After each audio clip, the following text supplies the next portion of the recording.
जिंदगी के सफर में आने वाला अंधेरा गार का नहीं सुरंग का होता है, जिसके अगले सिरे पर हमेशा रोशनी होती है। मगर ये बात हौसले के साथ चलते रहने वाले ही जान सकते हैं, मायूस होकर बैठने वाले नहीं।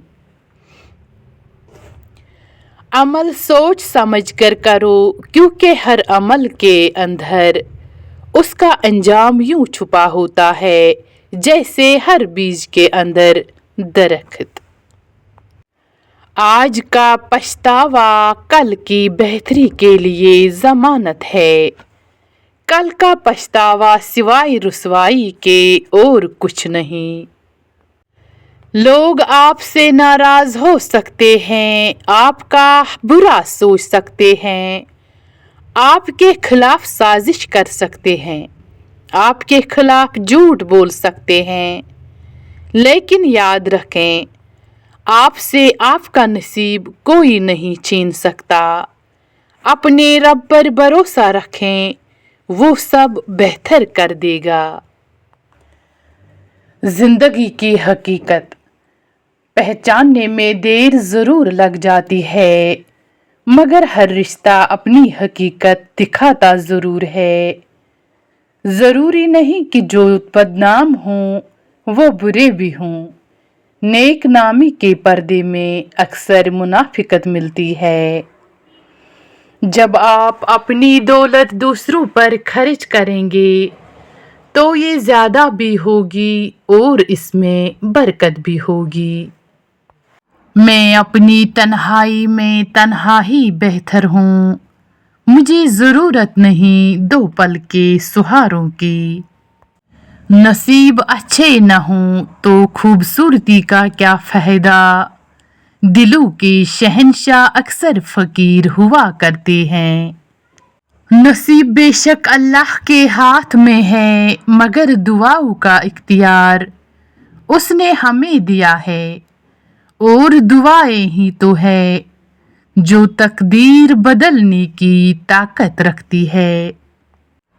तुझे क्या सुनाऊं मेरे खुदा, तेरे सामने मेरा हाल है।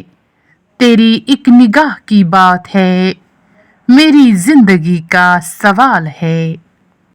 कुछ लोग कुछ भी नहीं करते, मगर लोग उनसे खुश रहते हैं। और कुछ जान निकाल कर हथेली पे भी रख दें तो भी उनकी कदर नहीं होती। इतने भी नादान नहीं हमको पढ़ना आता है। कौन सा लहजा दिल की दुनिया, कौन सा दुनियादारी है। मीठे लहजों से दिल जीत कर यहाँ लोग जिंदगियां उजाड़ देते हैं। बुजुर्ग कहते हैं, फसल रंग बदले तो काट दो, लोग रंग बदले तो छोड़ दो। अगर इस दुनिया में खुश रहना चाहते हो तो जान लो कि तुम्हारे रोने से किसी को कोई फर्क नहीं पड़ता। रिश्तों को जताया नहीं जाता, बल्कि निभाया जाता है, फिर चाहे वो आपके पास हो या दूर। मायूसी हमारे लिए हराम है, हमें अल्लाह की रहमत से मायूस न होने का हुक्म दिया गया है।